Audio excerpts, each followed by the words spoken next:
What are they going to say about this boy now? He has just done what no Cleveland Brown quarterback has done since 1999. Let's talk about it as the Cleveland Browns dispatch the crappy Las Vegas Raiders. It's Shedeur Sanders' first start for that franchise. My goodness, what a day. What's up, kinfolk? It's RJ Young. I am not on a step mill. If this is your first time watching Adapt and Respond, thank you for joining us here. We talk college football. We talk football year round. If you're into that, go ahead and hit that subscribe button, like this video, and answer the question in the comments below. Did you expect Shedeur Sanders to be the first quarterback since 1999 to do this? It wasn't pretty. It wasn't pretty by anybody's standards. He was 11 of 20 for 209 with a TD and a pick. But my goodness, when it was time to go make a play, he went and made a play. Look,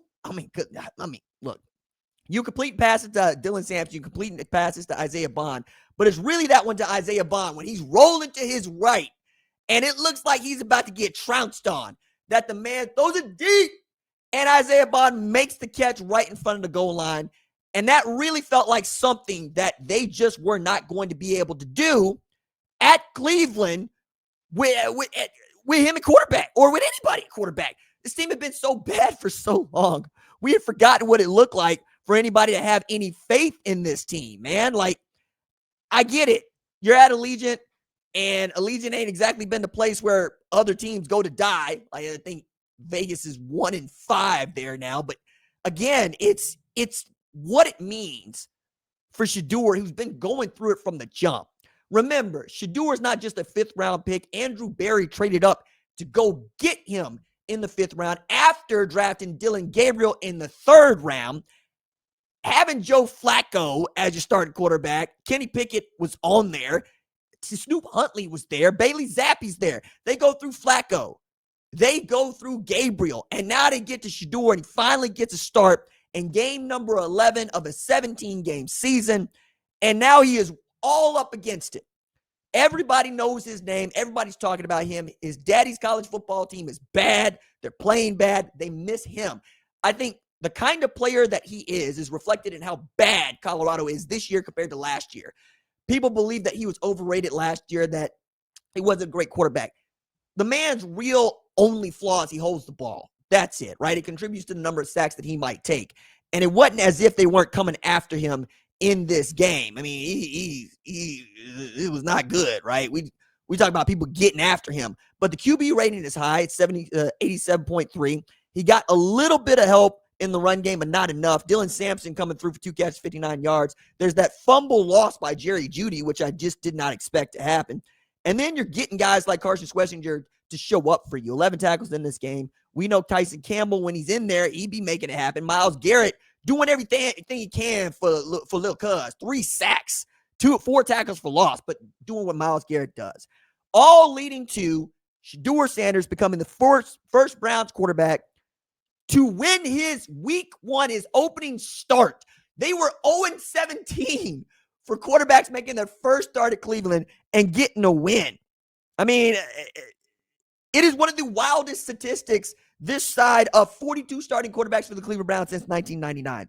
The first Cleveland passer to lose their NFL debut was actually Tim Couch, right? Who lost that one 43-0 to the Steelers September 12th, 1999.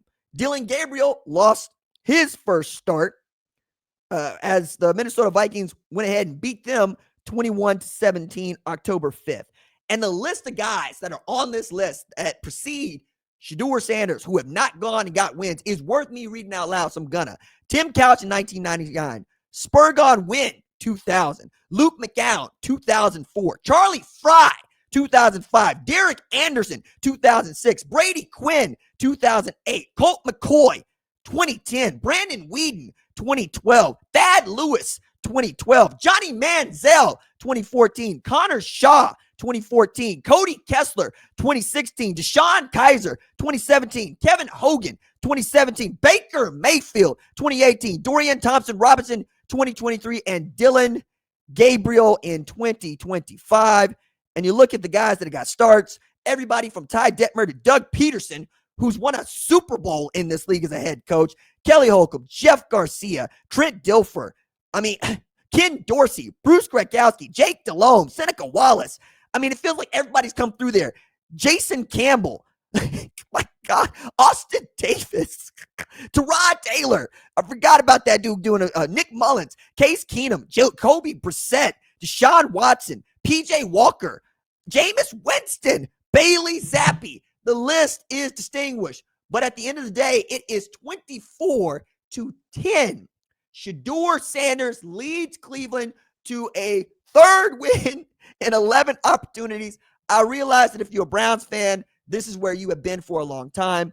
I realize the 2 fumbles lost by Geno Smith has you thinking, hey, can we just go trade for Shedeur because he's better than anything we got over there?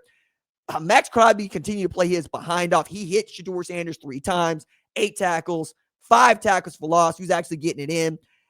I'm floored. I really am. I'm floored by him doing what nobody else has been able to do. But Shedeur is going to go into this press conference. People are going to ask him, do you think he can do it? He's going to tell you yes. He's going to tell you that I turned around Jackson State, I turned around Colorado. Why can't I do it at Cleveland? And that is not just his confidence. That's facts. Jackson State was bad. They went there and they started winning championships. Colorado was bad. They have a Heisman Trophy winner, a 9-win season. They finished tied atop the Big 12 standings, lost on a tiebreaker. People called it a down year because they finished 9-4 after going 4-8. All the boy has done as a quarterback is win from high school all the way up. This losing stuff, it ain't really in his DNA. His father got to be there in Vegas for the game, which I love, and he got to see the man win. And when Prime is in the building with Shedeur, you understand with it. If nothing else, and you Colorado, maybe you start thinking about turning over your franchise to Deion Sanders if he's willing to come up there. I don't think he's willing to come up there, honestly. I think he got a good thing going in Colorado, even if you don't think so. But when Prime is in the building and Shedeur understands that his father has his back, good things happen to that program, to that franchise. The magic is there for him. Is he going to be able to sustain it over time? That's the question. I realize it's game 1. You could call it magic. You can call it beginner's luck. But the fact of the matter is 17 other dudes ain't have no damn beginner's luck. It's really Shedeur and everybody else. Give that man his flowers.